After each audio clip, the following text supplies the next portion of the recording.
It was like a horror movie that you didn't want to be in, that's for sure.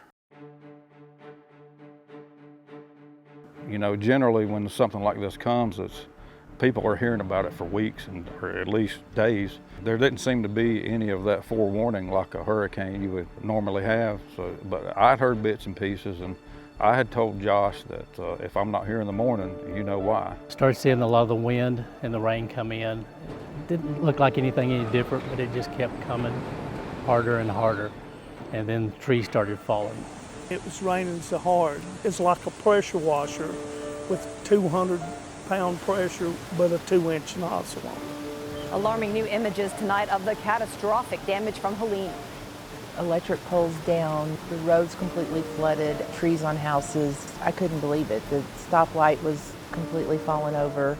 Pouring rain, raining sideways, raining harder than I've ever seen, and the winds were just, you know, they were taking huge trees and they were just falling over like matchsticks. Seen the rivers go up here, they always have, but nothing like what we saw.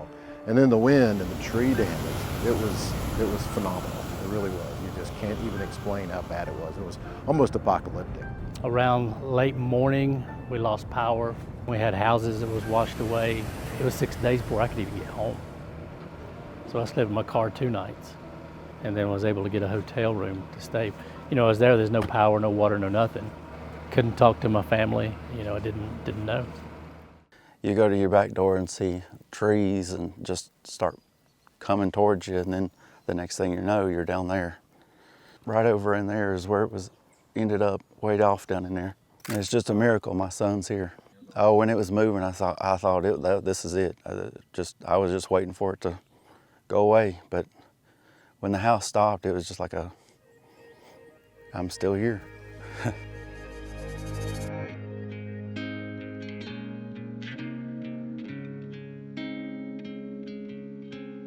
Banner Elk is a special little hidden gem in the mountains of North Carolina. We're a one-stoplight town with about 1,100 year-round residents.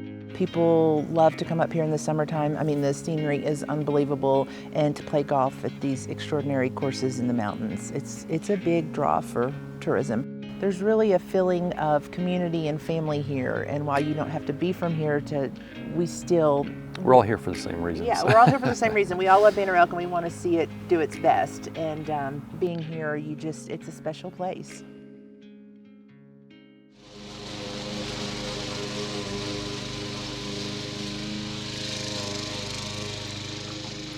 The water line was right there, so it went all the way across to the teaching center that you see on the driving range.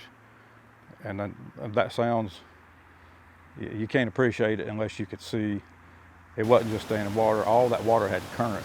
And you know, things from our shop and uptown was coming by. I wasn't here, I've seen the video footage of water pouring out through the kitchen, plants from the woods up here inside the kitchen where it blew out the doors and things. Yeah, it was water as far as you could see.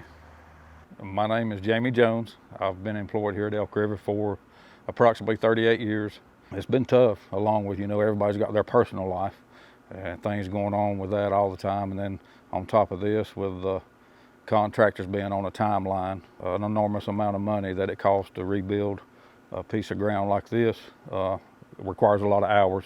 These are dedicated people that care about what they do. They wanted to see this place come back, and they put hours and hours and hours into what it took to get this here. Jamie, I don't think he took a day off for months, you know. In fact, we were begging him, Jamie, you got to take some time off. And you really learn about people when you go through something like this.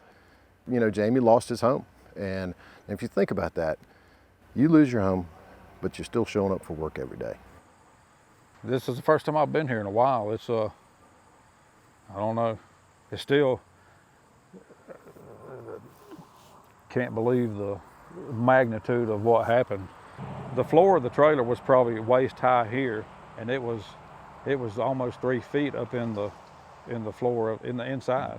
Never thought, you see it on TV over the years, and then all of a sudden you're right in the middle of all the stuff that you've seen before on television. It's pretty hard to figure out what to do. Jamie he worked 7 days a week. You know, I don't even know how many hours a day. He was here all the time. One member, he stayed in their house most of the winter. His name's Stephen Smith. He was very generous to allow Jamie to stay in his house. Almost all winter, I believe he stayed there until when they came back for the season, they told him he could continue to stay there, but he wanted to get out of their way. Well, Stephen and I have known Jamie for a long time because he's been here longer than we have. Yeah.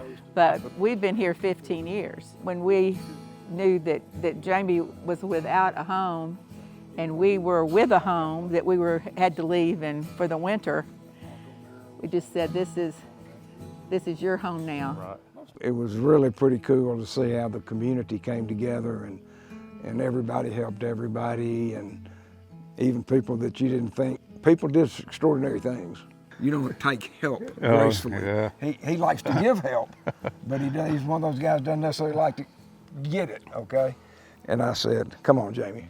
That house is sitting there. You need a place. He was 100% sincere. And Kenny had told him the story. He insisted I come. I didn't have any reservations. And he offered this, and I got my daughter a safe, warm place to stay.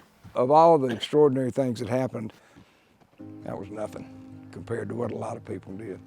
Elk River Helping Hands, they started it mainly to help people if their house burned down or they had cancer, some kind of catastrophic event that might happen in the lives of the individuals up here. I was at the town hall right after the storm, within a couple weeks after the storm. Our generator ran out of fuel here. We couldn't get a truck in. I went to the town hall and they were nice enough to give me an office to work out of so I could keep in communication with people.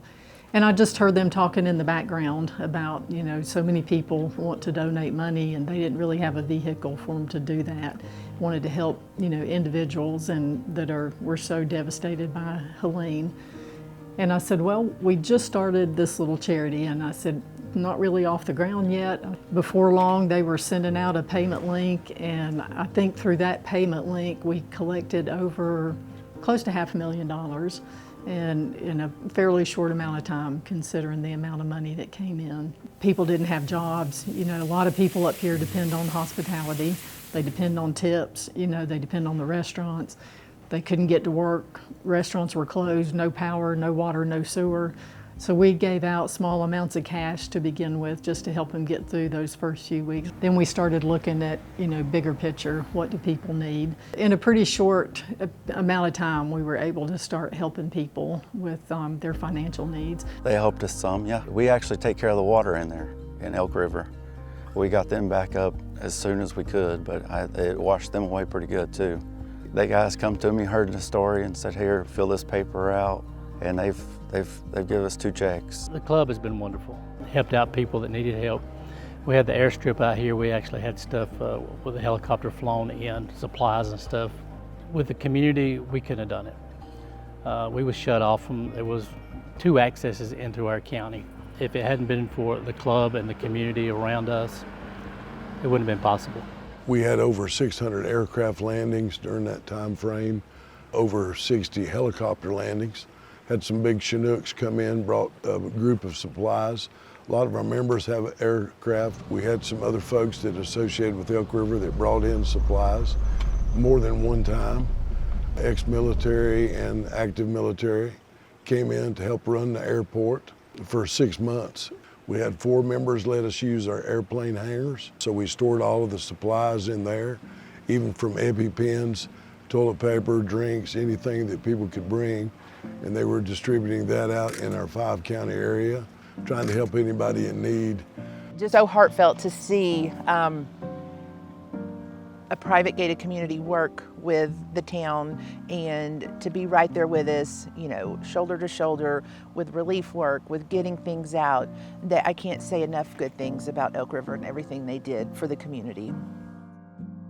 Everything happens for a reason. There's something better down the road. He said this about me, about like being part of the ones that give help instead of getting it. The land I bought it with him and 4 other gentlemen took care of that. And the land around here is very expensive, most of which was out of my reach. We got the land built, we got it graded, we got the 800-foot driveway built with the gravel. all with funds from these guys and the Elk River helping. It's not costing me a dime. And trying to make sure you spend that money wisely because of where it came from. The Lord blesses those that bless others, and He blessed me, and so pass it on. The help that poured in here, I don't think you would have got it, you know, in the big suburbs I know you wouldn't. The small town values that you get, a place like this, things like that you don't get everywhere.